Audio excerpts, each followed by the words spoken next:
When dealing with flat cables such as 40-2 or 12-2 Romex, it's crucial to understand how to correctly determine the diameter for bending radius calculations. According to Section 334.24 of the National Electrical Code, the bending radius of non-metallic sheath cable, or Romex, should not be less than 5 times the diameter of the cable. This requirement ensures that the cable is not damaged during installation, which could compromise its insulation and lead to electrical hazards. Now, the question arises, how do we measure the diameter of a flat cable like 40-2 or 12-2? It's a common misconception to measure the overall width across the cable. However, this is not the correct approach. Instead, the diameter of a flat cable should be measured as the thickness of the cable from the top of the jacket to the bottom. This thickness represents the dimension that is most critical when the cable is bent. To calculate the bending radius, you simply multiply the diameter of the cable as measured by its thickness by a factor of 5. Let's consider an example. Suppose you have a 40-2 Romex cable, and after measuring its thickness, you find that it is 0.25 inches. To determine the minimum bending radius, you would multiply 0.25 inches by 5. The result is 1.25 inches. Therefore, the bending radius for this particular 40-2 cable should be no less than 1.25 inches. It's important to adhere to this bending radius to avoid putting undue stress on the cable and potentially damaging the conductors or insulation. Now, let's delve a bit deeper into why this bending radius is so important and the potential consequences of not following it. Firstly, maintaining the correct bending radius is essential for preserving the integrity of the cable's insulation. When a cable is bent too sharply, the insulation on the individual conductors can become stressed and cracked. This cracking can lead to several problems.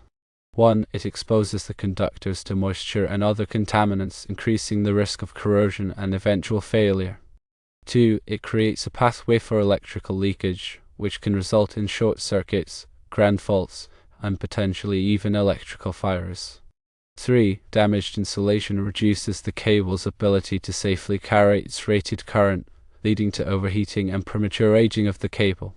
Secondly, excessive bending can also damage the conductors themselves.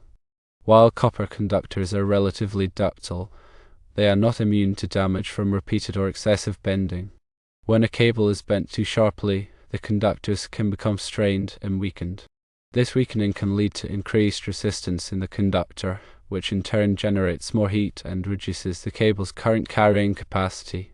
In extreme cases, the conductors can even break, rendering the cable unusable.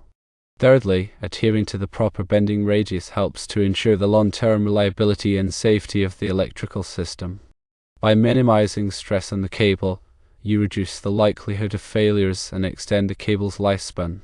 This is particularly important in concealed locations such as inside walls or ceilings, where it can be difficult and costly to access and repair damaged cables. Moreover, following the NEC guidelines for bending radius is not just a matter of best practice, it is a code requirement. Electrical inspectors will check for compliance with these requirements during inspections, and failure to meet them can result in rejection of the installation and costly rework. Now, let's talk about how to accurately measure the diameter or thickness of a flat cable. The best tool for this purpose is a caliper.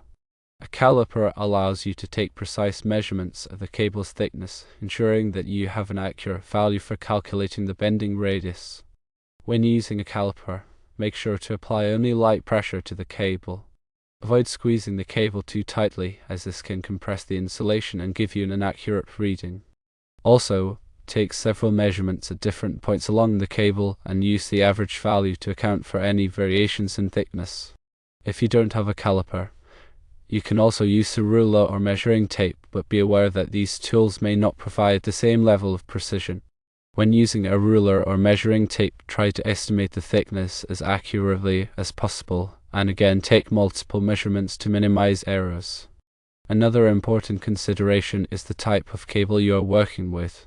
While the 5x diameter rule applies to most Romex cables, there may be exceptions for certain specialized cables. Always refer to the manufacturer's specifications for the cable you are using to ensure that you are following the correct bending radius requirements. In some cases, the manufacturer may specify a different bending radius based on the cable's construction and intended application. It's also worth noting that the NEC provides additional guidance on cable bending in other sections of the code. For example, Section 300.34 addresses the bending of insulated conductors, and Section 312.6 covers the bending of conductors in enclosures. These sections provide more detailed requirements for specific situations and should be consulted when applicable. When installing Romex cable, it's important to avoid sharp bends not only at the beginning and end of a run, but also along the entire length of the cable. Sharp bends can create stress points that can eventually lead to cable damage. Instead, try to maintain a smooth, gradual curve throughout the installation. This will help to distribute the bending stress more evenly and reduce the risk of damage. In addition to the bending radius requirements, there are also other factors to consider when installing Romex cable. These include proper support, protection from physical damage, and compliance with all applicable electrical codes. Romex cable should be securely supported at intervals specified in the NEC to prevent sagging and strain. It should also be protected from physical damage, such as from nails, screws, or abrasion. In areas where the cable is exposed to physical damage, it should be installed in conduit or other protective raceway. And of course, all electrical work should be performed in accordance with the NEC and any applicable local codes. This includes using the correct size of wire for the intended application, properly grounding all equipment, and ensuring that all connections are tight and secure. Finally, it's important to remember that electrical work can be dangerous. If you are not comfortable working with electricity, it's best to hire a qualified electrician to perform the work. A qualified electrician has the knowledge, skills, and experience to safely and properly install Romex cable and other electrical wiring. They will also be familiar with the NEC and local codes and can ensure that your electrical system is installed to meet all applicable requirements. To summarize, calculating the bending radius of Romex cable is a crucial step in ensuring a safe and reliable electrical installation. For flat cables like 14-2 and 12-2, the diameter should be measured as the thickness of the cable, and the bending radius should be no less than 5 times the diameter. Adhering to this requirement helps to protect the cable's insulation, prevent damage to the conductors, and ensure the long-term reliability of the electrical system. Always consult the NEC and manufacturer's specifications for specific requirements and guidelines, and if you are not comfortable working with electricity, hire a qualified electrician to perform the work. By following these guidelines, you can help to ensure that your Romex cable installations are safe, reliable, and compliant with all applicable codes. Also consider the following tips for working with Romex cable. Firstly, always turn off the power to the circuit you are working on before starting any electrical work.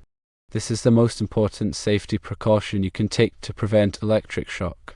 Secondly, use the proper tools for the job. This includes wire strippers, pliers, screwdrivers, and other tools specifically designed for electrical work. Using the wrong tools can damage the cable or equipment and increase the risk of injury. Thirdly, inspect the cable for damage before installing it. Look for any cuts, abrasions, or other signs of damage to the insulation. If the cable is damaged, do not use it. Replace it with a new cable. Fourthly, when stripping the insulation from the cable, be careful not to nick the conductors. Nicks can weaken the conductors and increase the risk of breakage. Fifthly, make sure all connections are tight and secure. Loose connections can cause overheating and arcing, which can lead to electrical fires. Sixthly, properly support the cable at intervals specified in the NEC. This will prevent sagging and strain on the cable. Seventhly, protect the cable from physical damage. In areas where the cable is exposed to physical damage, install it in conduit or other protective raceway. Eighthly, follow all applicable electrical codes. This includes using the correct size of wire for the intended application, properly grounding all equipment, and ensuring that all connections are tight and secure. Ninthly, if you are not comfortable working with electricity, hire a qualified electrician to perform the work. A qualified electrician has the knowledge, skills, and experience to safely and properly install Romex cable and other electrical wiring. Tenthly, always double check your work to ensure that everything is installed correctly and safely. This includes verifying that all connections are tight, that the cable is properly supported, and that all grounding is in place. By following these tips, you can help to ensure that your Romex cable installations are safe, reliable, and compliant with all applicable codes. Remember that electrical work can be dangerous, so always take the necessary precautions to protect yourself and others. If you are ever unsure about how to perform a task, consult a qualified electrician.